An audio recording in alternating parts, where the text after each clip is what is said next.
اے خداوند خفا نہ ہونا اگر میں ایک دفعہ اور عرض کروں۔ پہلی تلاوت تکوین کی کتاب 18واں باب 20ویں سے 32ویں آیت تک۔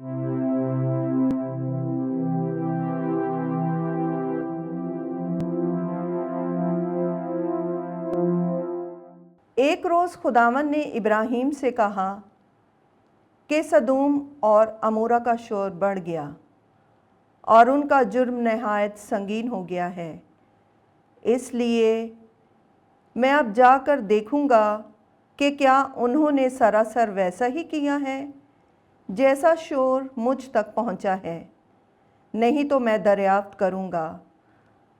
تب وہ مرد وہاں سے پھر کر سدوم کی طرف چلے، پر ابراہیم خداوند کے سامنے ہی کھڑا رہا اور نزدیک جا کر اس سے کہا، کیا تو نیک کو بد کے ساتھ ہلاک کرے گا؟ اگر 50 راست باز آدمی اس شہر میں ہوں، کیا وہ بھی سب کے ساتھ ہلاک ہوں گے؟ اور ان 50 راست بازوں کی خاطر اگر وہ وہاں ہوں تو کیا تو اس مقام کو چھوڑ نہ دے گا؟ ایسا نہ کرنا، یہ تجھ سے بعید ہے کہ نیک کو بد کے ساتھ مار ڈالے اور نیک جو ہیں بد کے برابر ہو جائیں، یہ تجھ سے بعید ہے۔ تو جو تمام دنیا کا حاکم ہے، کیا راستی سے انصاف نہیں کرے گا؟ اور خداوند نے اسے کہا کہ اگر میں سدوم میں شہر کے اندر 50 راست باز پاؤں تو میں ان کی خاطر تمام مقام کو چھوڑ دوں گا۔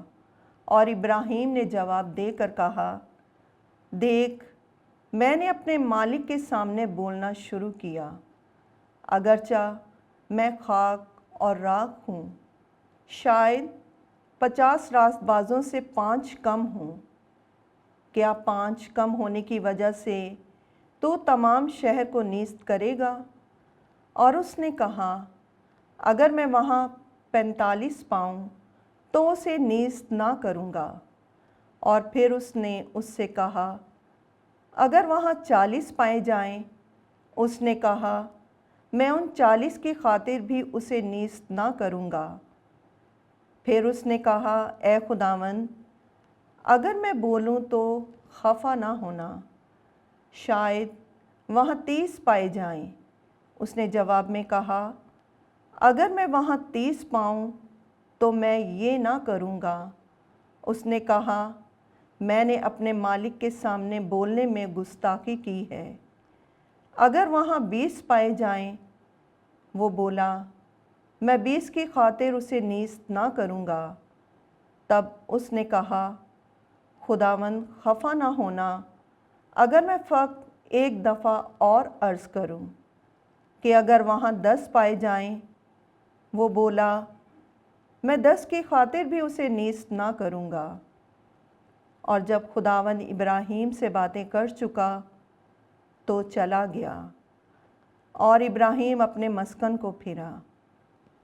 پاک کلام کے پڑھے اور سنے جانے پر خدا کی برکت ہو، خدا کا شکر ہو۔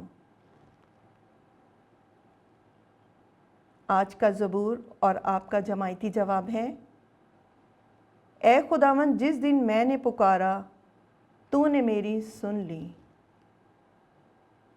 اے خداوند، میں اپنے سارے دل سے تیرا شکر کروں گا، کیونکہ تو نے میرے منہ کا کلام سنا ہے۔ میں فرشتوں کے سامنے تیری مدح سرائی کروں گا، میں تیری مقدس ہیکل کی طرف رخ کر کے سجدہ کروں گا۔ جماعتی جواب، اے خداوند، جس دن میں نے پکارا تو نے میری سن لی۔ تیری شفقت اور صداقت کے سبب سے تیرے نام کا شکر کروں گا، کیونکہ تو نے اپنے نام اور اپنے قول کو ہر شے پر فوقیت بخشی ہے۔ جس دن میں نے پکارا تو نے میری سن لی، تو نے مجھ میں تقویت بڑھائی۔ جماعتی جواب، اے خداوند، جس دن میں نے پکارا تو نے میری سن لی۔ یقیناً خداوند مطال ہے، پھر بھی پست حال پر نگاہ کرتا ہے، اور مغرور کو دور سے پہچان لیتا ہے۔ حالانکہ میں دکھ کے بیچ چلتا ہوں تو بھی تو مجھے محفوظ رکھتا ہے۔ تو میرے اعداء کے قہر کے خلاف ہاتھ بڑھاتا ہے۔ جماعتی جواب: اے خداوند، جس دن میں نے پکارا تو نے میری سن لی۔ تیرا دست راست مجھے بچا لیتا ہے۔ خداوند میرے لیے آغاز کردہ کام انجام دے گا۔